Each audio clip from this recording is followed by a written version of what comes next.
বই পড়তে হবে। বই কেবল শো পিসের মতো করে আপনি পেছনে এটাকে দেখানোর জন্য রাখবেন এরকম না। বই পড়ুন, বই কিনুন এবং সিয়ানের বইগুলোর কথা একবার চিন্তা করে দেখুন। মানে ভেরি রিসেন্ট কয়েকটা পাবলিকেশনসের কথা বলি, যেমন ধরুন এই যে ইসলামিক ম্যানেজমেন্ট, মানে কীভাবে আমরা আসলে আমাদের, যদি আপনার বিজনেস হাউসের কথা বলেন কীভাবে পরিচালনা করবেন, ইসলামিক পার্সপেক্টিভ কী, এরকম কিন্তু ধারণা বাজারে ছিল না, কিন্তু সিয়ান কিন্তু এটা নিয়ে এসছে। এরপর দেখেন সেলফ কনফিডেন্স, মানে এই কথাটি বলি ইসমাইল কামদার যান বিখ্যাত, তিনি কিন্তু একজন স্কলার এবং একাডেমিশিয়ান। তার বই টাইম ম্যানেজমেন্টে, তো এখন সেকুলাররা এতদিন আমাদেরকে টাইম ম্যানেজমেন্ট শেখাতো, কিন্তু আমরা এখন টাইম ম্যানেজমেন্টের মানে জিনিস দেখতে পাচ্ছি যে ইসলামও কীভাবে বলে। আর রাসূলের নেতৃত্বের এখন তো লিডারশিপের মানে থিওরির অভাব নেই গোটা পৃথিবীতে।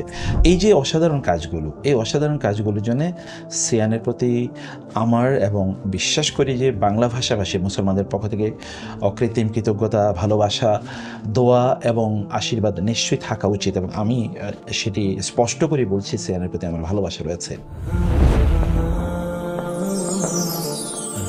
প্রিয় পাঠক, সিয়ানের এই 12 বছর পূর্তিতে আমাদের সকল এমআরপি মূল্যের বইয়ে রয়েছে 40% এবং ফিক্সড প্রাইজে সকল বইয়ে রয়েছে 15% পর্যন্ত ডিসকাউন্ট, এবং সাথে রয়েছে প্রায় 5 লক্ষ টাকা সমমূল্যের উপহার।